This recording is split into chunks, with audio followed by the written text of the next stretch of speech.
കൂടുതൽ വാർത്തകളും വീഡിയോകളും കാണാൻ ഈ ചാനൽ സബ്സ്ക്രൈബ് ചെയ്യുക. കൂടെ ബെൽ ബട്ടൺ അമർത്തുക. Please subscribe our channel. നമസ്കാരം. എല്ലാ മാന്യ ജ്യോതിഷ വിശ്വാസികൾക്കും എൻ്റെ ഈ ചെറിയ എപ്പിസോഡിലേക്ക് സ്വാഗതം. പലരും കമൻ്റ് ചെയ്തതാണ്, കടം കൊടുക്കുന്നത് ആലോചിച്ചിട്ട് വേണം, സൂക്ഷിച്ചു വേണം. അങ്ങനെയുള്ള നക്ഷത്രങ്ങൾ ഏതാണ് സാറേ? കൂടുതൽ എനിക്ക് തോന്നുന്നു പലിശ അങ്ങനെയൊക്കെയുള്ളതായിരിക്കാം, ആൾക്കാരായിരിക്കാം കമൻറ്റ് ചെയ്തിരിക്കുന്നതും വിളിച്ചതൊക്കെ.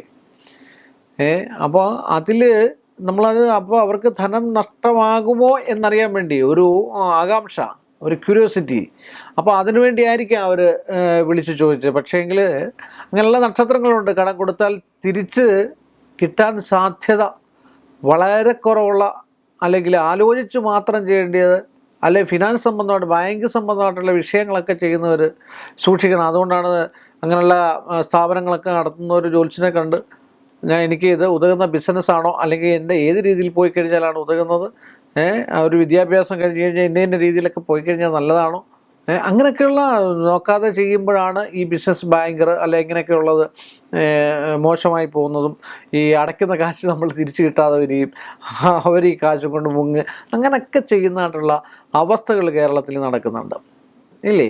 അപ്പോൾ അതിൽ പൊതുവായിട്ട് രണ്ടാം ധനവും ഒക്കെ ചിന്തിക്കുന്ന ഒരു ആളിൻ്റെ ഗ്രഹനിലയുടെ രണ്ടാം ഭാവം കൊണ്ടാണ്. ആ രണ്ടാം ഭാവം ഉത്തമ ബലമായിട്ട് നിൽക്കുക, ഉത്തമ ഗ്രഹങ്ങൾ നോക്കുക, ഉത്തമ ഗ്രഹങ്ങളുടെ വീക്ഷണം ഉണ്ടെങ്കിൽ കടം കൊടുത്താൽ താനേ തിരിച്ചു കിട്ടും. എന്നാൽ ഉത്തമ ഗ്രഹങ്ങളുടെ വീക്ഷണമില്ല എങ്കിൽ തിരിച്ചു കിട്ടില്ല. ഇപ്പോൾ അശ്വതി നക്ഷത്രം പൊതുവെ കടം കൊടുത്താൽ കിട്ടുന്ന നക്ഷത്രമാണ്.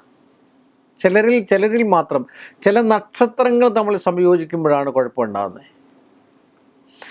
അതും എന്നോടൊരാൾ ചോദിച്ചു, എടാ സ്ത്രീയും പുരുഷനും കൂടെ പൊരുത്തം നോക്കുന്നത്, പുരുഷനും കൂടെ ഏതായാലും പൊരുത്തം നോക്കില്ലല്ലോ, ഇത് ഞങ്ങൾ രണ്ടുപേരുടെ നാളാ പൊരുത്തമുണ്ട്, അതുകൊണ്ട് ബിസിനസ് തുടങ്ങാമോ എന്ന് ചോദിച്ചു. എന്ത് ബിസിനസ്?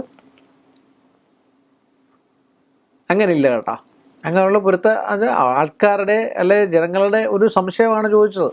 അദ്ദേഹത്തിൻ്റെ മനസ്സിലിരുന്ന് എന്തോ ഒരു ബിസിനസ് തുടങ്ങാനാണ്, കച്ചവട സംബന്ധമായിട്ട് കൂട്ടു ബിസിനസ് അല്ലെ കൂട്ടുകൃഷിയൊക്കെ തുടങ്ങാനുള്ള ആ വിഷയത്തിനാണ് ചോദിച്ചത്. അപ്പോൾ അങ്ങനെയൊക്കെ നമ്മൾ വളരെയധികം ശ്രദ്ധിക്കുക. അതുപോലെ ഭരണി നക്ഷത്രക്കാർ, തിരുവാതിര നക്ഷത്രക്കാർ പിന്നെ എന്താ പറയുക, കടം കൊടുത്താൽ കിട്ടത്തുമില്ല, കിട്ടുന്നതാണെങ്കിൽ തന്നെ കൊടുക്കാറുമില്ല. അങ്ങനെയൊക്കെയുള്ളൊരു നക്ഷത്രം തിരുവാതിര. അതുപോലെ പുണർന്ന നക്ഷത്രത്തിന് കിട്ടാറേ ഇല്ല കൊടുത്തു കഴിഞ്ഞാൽ.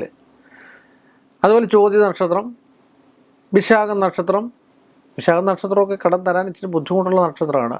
അതുപോലെ അനിഴ നക്ഷത്രം, മൂല നക്ഷത്രം, ചതയ നക്ഷത്രം, ഉത്രട്ട നക്ഷത്രം, രേവതി നക്ഷത്രം. രേവതിയൊക്കെ എന്ന് പറഞ്ഞാൽ മനസ്സലിഞ്ഞം കൊടുക്കുക, തിരിച്ച് കിട്ടാൻ വലിയ ബുദ്ധിമുട്ടാണ്.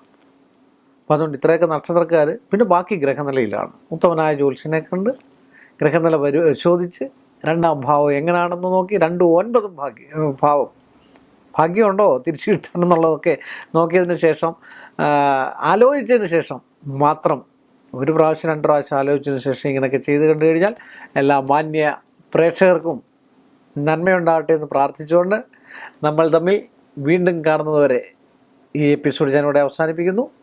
നല്ലൊരു വിഷയമായിട്ട് വരുന്നതാണ്. എല്ലാ മാന്യ പ്രേക്ഷകർക്കും എൻ്റെ നന്ദിയും കടപ്പാടും.